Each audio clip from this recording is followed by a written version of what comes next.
Welcome, everyone. Welcome back. Welcome to Journey Within. So welcome back, all of you, to Let's Meditate for 21 Days. Today is day 44 in our continuing sessions. This session is called Journey Within. My name is Sylvia, coming to you from northern Florida, and I've been meditating since 2001 and overjoyed to be with all of you who want to meditate. So today, we will start with the Footsoak as we always do. So if you haven't had a chance to get that ready yet, you can have a bucket, some salt, a towel, whether it's cloth or paper, and some fresh water to rinse your feet after the Footsoak. However, some of you may be completely new, and this is completely new to you. So don't worry. Just go through the session without these things. You'll be fine.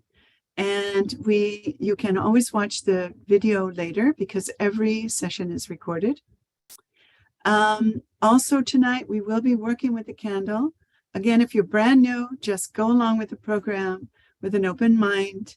And quickly, that tonight we'll work on the left channel and candling. And after that is our workshop. And if you're new or missed any classes, as we said, every class is recorded.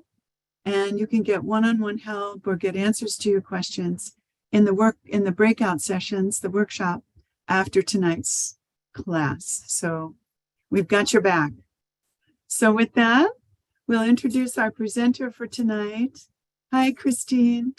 Hi, Sylvia. Good to see you. Kristine, would you like to introduce yourself? And we'll turn it over to you. Thank you. Thanks, Sylvia. Great. My name is Kristine, and I am from the Boston area in the United States, and I'm very happy to be here with all of you again tonight. Many of you returning from previous weeks. I recognize many of the names that I am seeing come across my screen, but for those of you who are new, special welcome to all of you. And as Sylvia mentioned, all your questions can be answered. If we're talking about anything that you have not been exposed to so far, just bear with us. Everything will be made clear in due time. This knowledge of Sahaja Yoga to me is so joyful and so fascinating, and I just love to talk about it. So tonight I'm happy to be discussing the left side channel. On Thursday, those of you that were with us on Thursday, the discussion was about the central channel. And if maybe we can go ahead and put up the chart now and have a look at our diagram of the subtle system. So the central channel is the clear channel that goes right up the middle in the vicinity of our spinal cord. The left side channel is the blue channel that you see that starts at the first energy center, goes up the left side of the body and corresponds to the left side sympathetic nervous system, crosses at the level of the forehead and becomes the area called the superego or the right brain. And the left side channel is the channel of our emotions, of our desire. It also corresponds to our past and sometimes is referred to as the moon channel. So it has a tremendous significance, and the pure qualities of desire and pure emotions such as joy and compassion and also inspiration become more fully activated and awakened within us. And in addition, if we happen to have a tendency to go too far and rely too strongly on the left side channel, we may run into some imbalance, such as a sort of a heaviness or a lethargy, perhaps, discouragement or feelings of inferiority, or, maybe a lot of desires, but not the ability to without the ability to follow through on our desires and actually bring them to fruition. On the right side of the head and the right brain, the superego is the repository of our memories and habits and conditionings that have built up as a result of our past experiences, some of which may be useful to us, some of which may be positive, but many of which are unnecessary, many of which sort of trap us a little bit into repeating the same mistakes, you could say.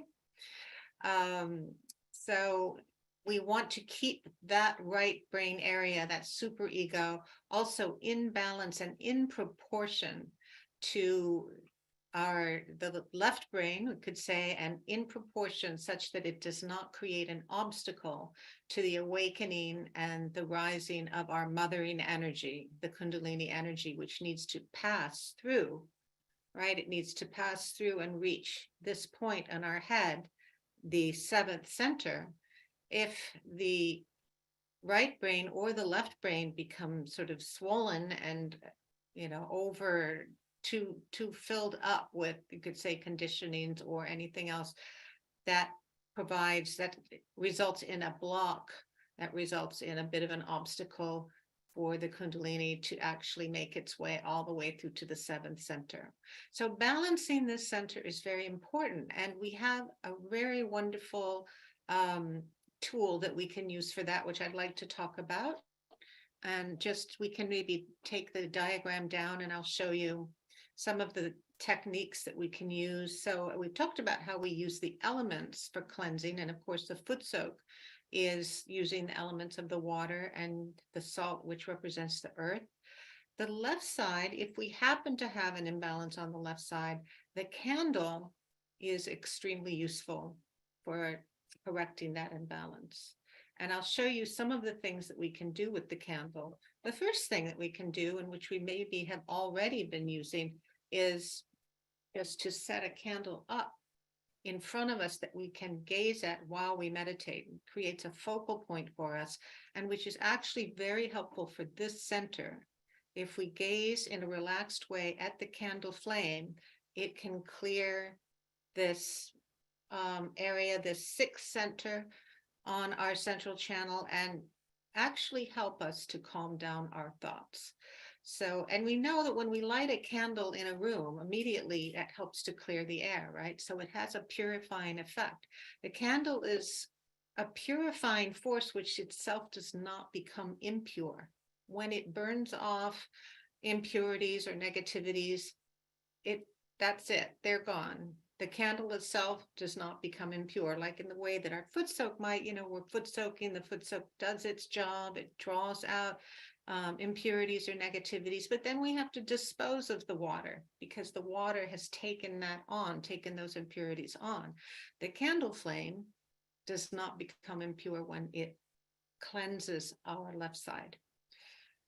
Another thing we can do with the candle, and hopefully you can see this, I don't know if you can, let me just adjust here, is if while we're meditating, and we can try this today during the Footsoak, but if you put your left hand towards the candle like so, and the right hand, we've already done the technique of putting the right hand towards the earth.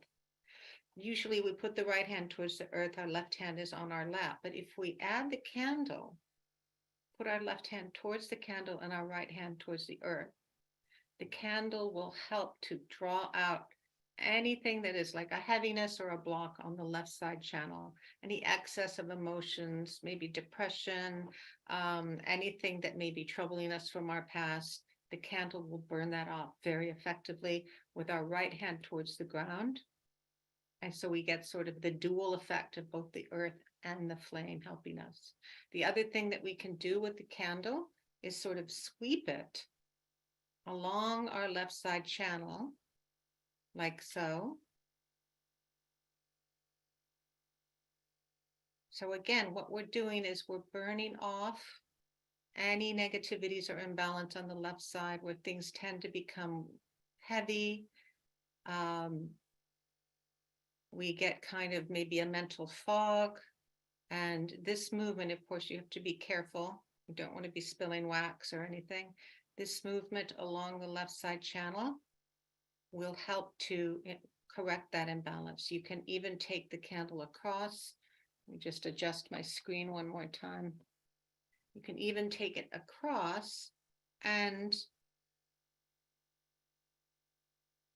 burn off any excess of conditionings, any excess of habits that are weighing us down or that are preventing us from being in the present, essentially. So again, just to repeat very carefully, you can use the candle in this fashion. I sometimes just use the candle if my left side is feeling tingly, heavy. I'll just use the candle. I'll just sort of put a little circular movement around the hand itself. I just find that this gives me a lot of relief if I just feel like stuff is trying to get out, but it just can't make it all the way out. So I use that approach. one thing I'd like to emphasize is that the candle is really not great if you are feeling a lot of heat already, which does happen to many of us. If our right side is overactive, that will generate heat, a sense of overactivity, maybe a sense of being keyed up. In that situation, the candle might not be your best choice. So let's go ahead on with our foot soak. Most of you know that the first thing we do, well, the first thing I like to do actually is raise my inner energy, raise my kundalini, and put the protection. So let's start by doing that. We'll raise the mothering energy with our customary movement that we've been taught.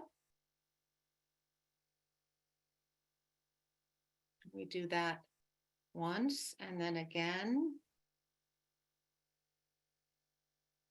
keeping our attention on our central channel. And then a third time.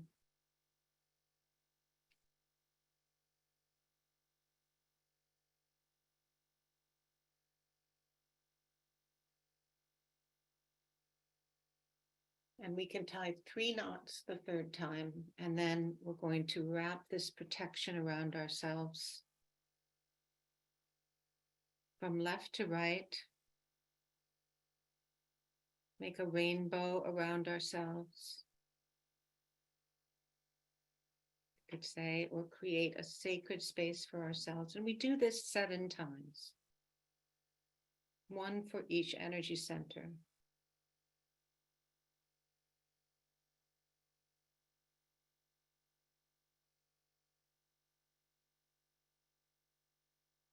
And then we're going to give some vibrations to the water.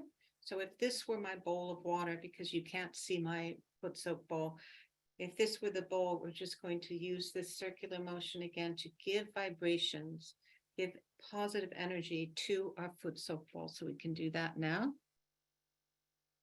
And while we do that, we can just ask that may this water and salt, may this water element and earth element become activated and be effective for cleansing our subtle system. And then we can go ahead and put our feet into the bucket. And let's just start by taking a couple of deep breaths to settle our attention.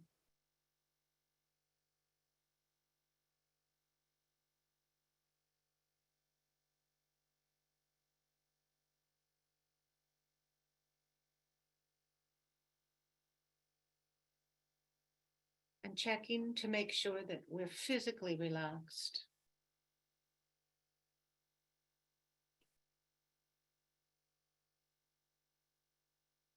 As we exhale, we can drop our shoulders. Then close our eyes if you want to, making sure that we're not holding any tension in across our forehead or in our eyebrow area.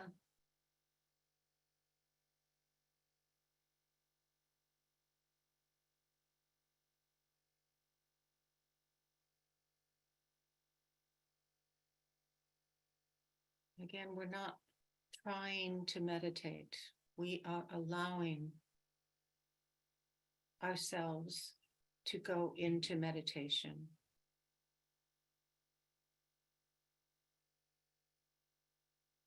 The Kundalini energy takes us into meditation.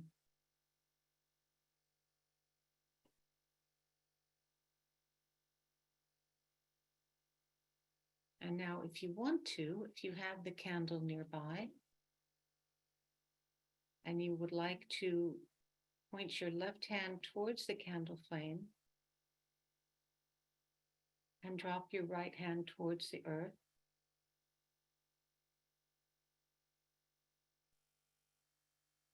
If you don't have the candle, you can just leave your left hand open on your lap. And inwardly ask that may my left side channel, of my emotions and my past come into balance. And may any obstructions or impurities or interference of the left side be removed and sucked out into the earth,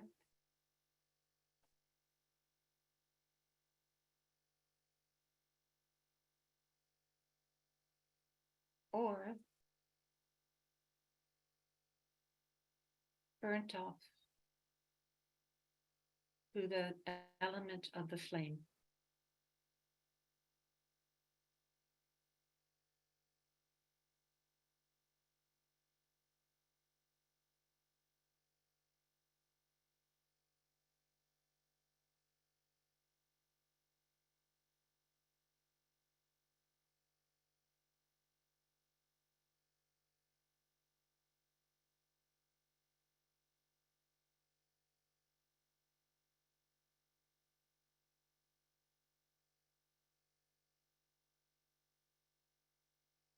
If you feel a particular finger on your left hand that is tingling, or that you're noticing is heavier or than another finger, you can actually take that finger and point it towards the flame.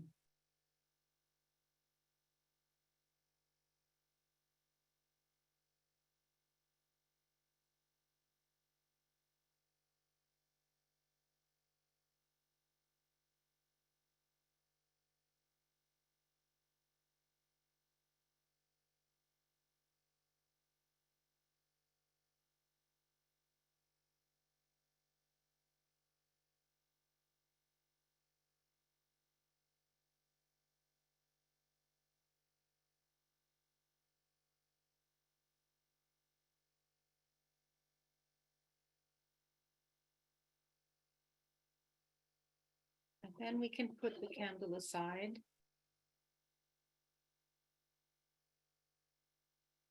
Put our right hand back onto our lap. And the left hand can point up towards the sky with our fingers pointing towards the sky. Just so that we also have a chance to balance the right side channel of our activity.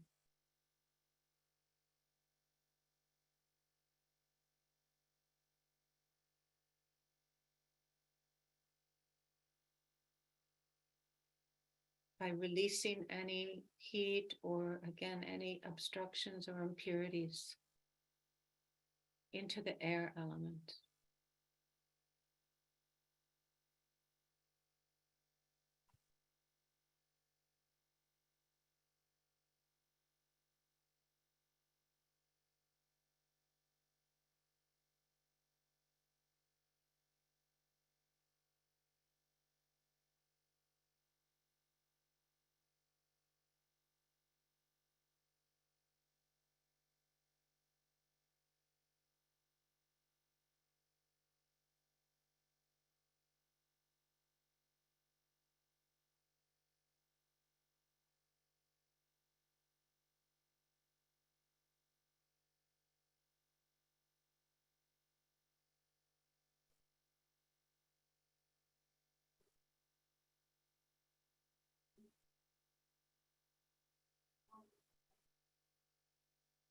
Then let's bring our left hand back down onto our lap. And just raise our Kundalini energy with the simple movement of tracing our central channel with our right hand. Do this about 3 times, bringing our attention onto the 7th center and the limbic area of the brain, the fontanelle bone area.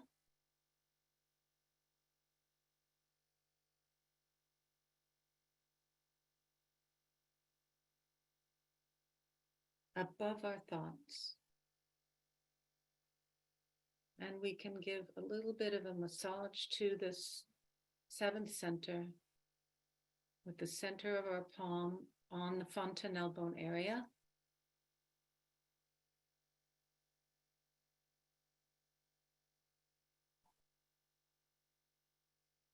And then raise our hand and our attention above our head.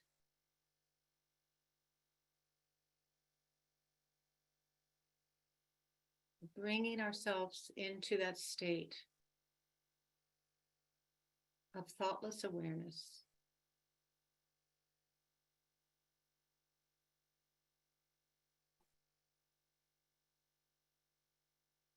And then as we bring our hands back down, let's just stay in the silent,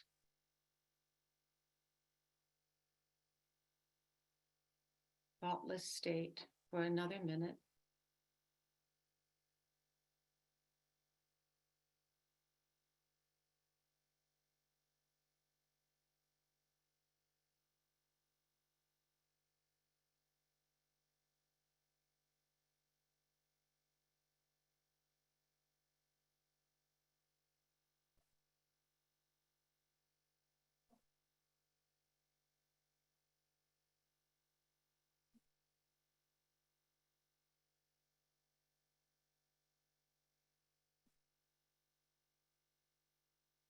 So we'll finish our meditation and finish our Footsoak now. We'll take our rinse water, rinse off our feet.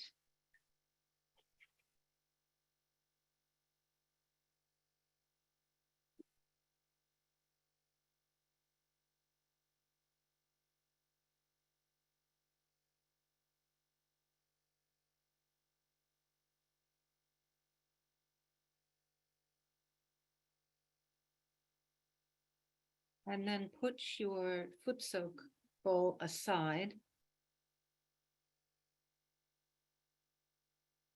so that we can listen to the video, watch the video of Shri Mataji where she talks about qualities of the left side and also about conditionings.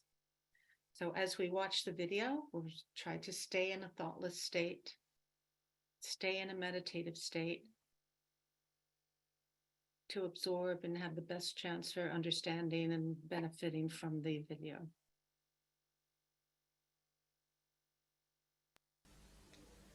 But it's not only that in the East you find all this conditioning, in the West is even worse.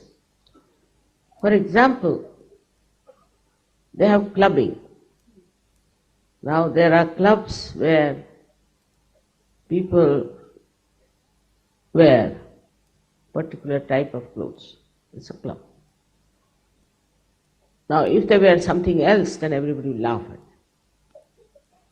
Or how to use the spoon and fork is very important in the West. How they use spoon and fork, especially English, have this nonsensical conditioning. If somebody uses the fork and spoon in a wrong way, then finished. He is nowhere. He is not sophisticated. The ideas of sophistication and all that comes through conditioning of ages. Because maybe they were primitive to begin with, they had no clothes, proper clothes to wear. Might be they were covering themselves with some leaves or something.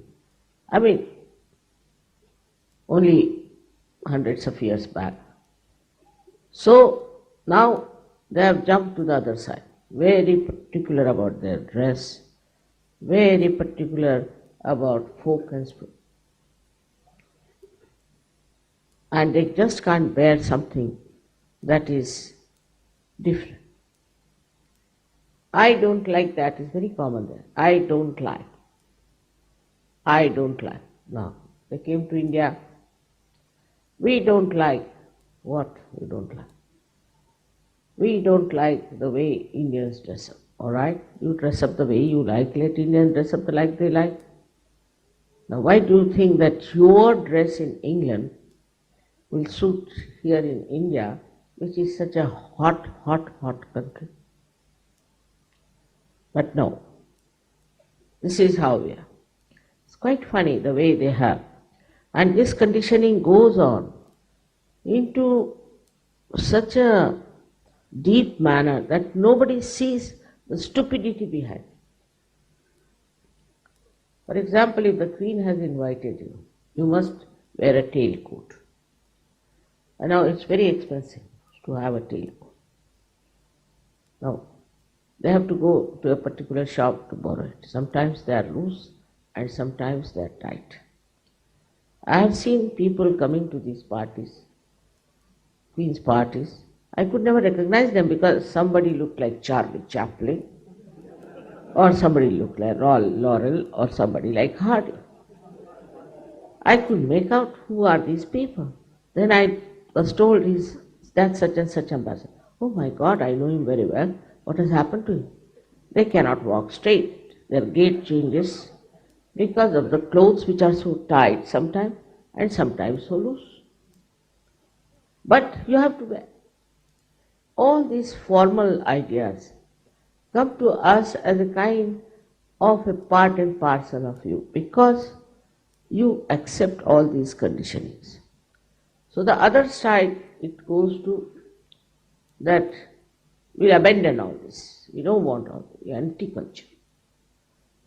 So I met one gentleman who was wearing a pant which had lots of holes in it. Imagine in the cold of London to wear a pant like that.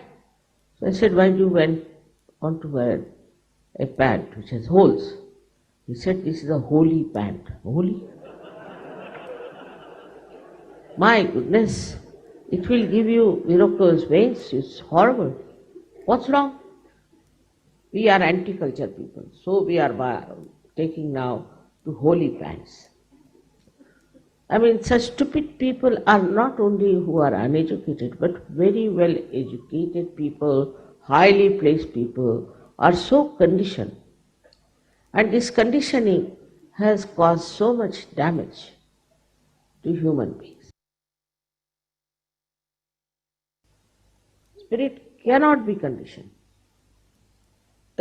by anything. Whatever is good, that will be accepted, good, congenial to the spirit.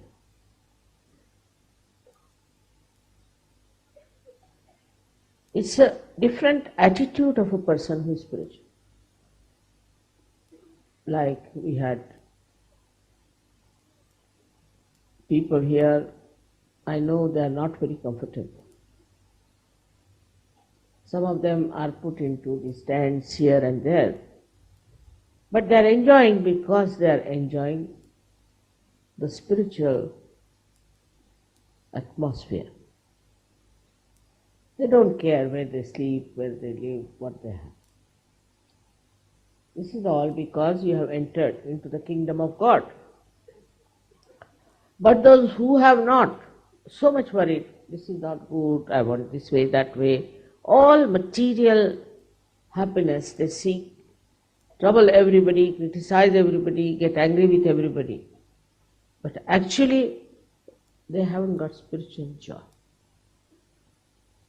And they can never be really in joy unless and until they become fully spiritual.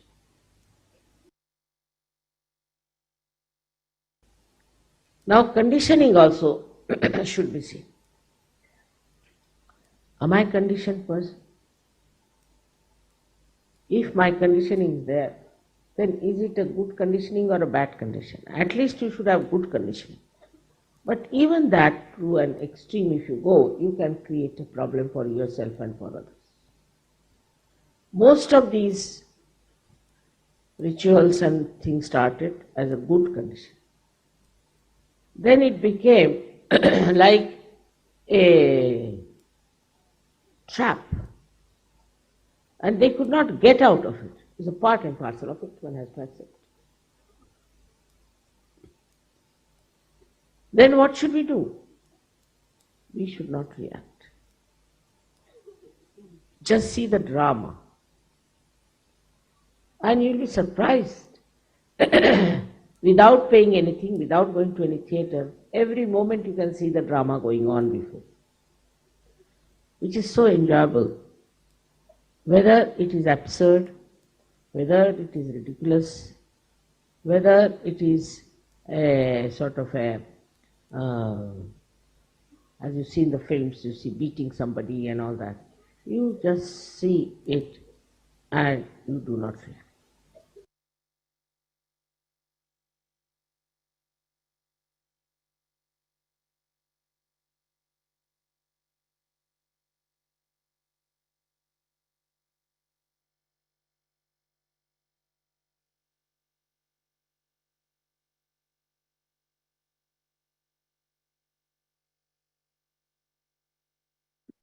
Let's maintain our state of peace within a few more minutes after listening to Shri Mataji, and bring our attention to the top of our head.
Maintaining our attention inside, let's raise our Kundalini and take a bandhan.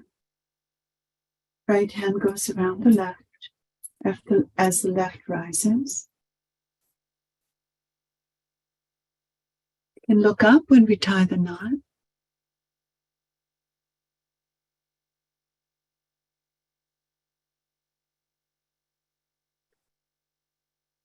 Two knots the second time, or one. And the third time, 3 knots.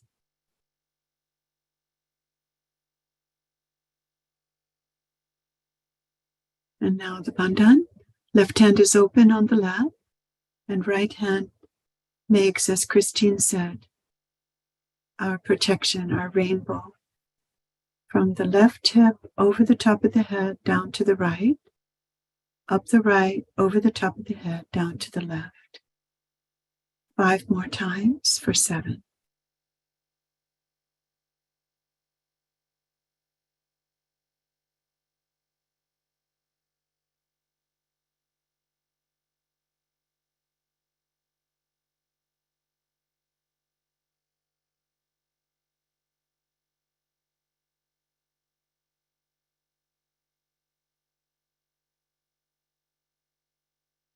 I think you all really deserve to congratulate yourselves. The vibrations, the feeling of really being in meditation is so clear. So let's keep that as we listen to a few more announcements. So we are in the new course, and the new course schedule is 21 days for 7 weeks of 3 days on Sundays, Tuesdays, and Thursdays. And we're now calling our session Journey Within. So let's see how that works out for us. Besides Tuesday, Thursday, and Sunday, we have Monday, Wednesday, and Friday. And that's our collective Footsoak, End the Day in the Silence of Your Spirit. It's the same link and the same time as these programs. So on the next slide, we can see that next week, we'll complete these 3 channels by working on the right channel. For that, we'll learn bringing down our ego with the techniques, different techniques.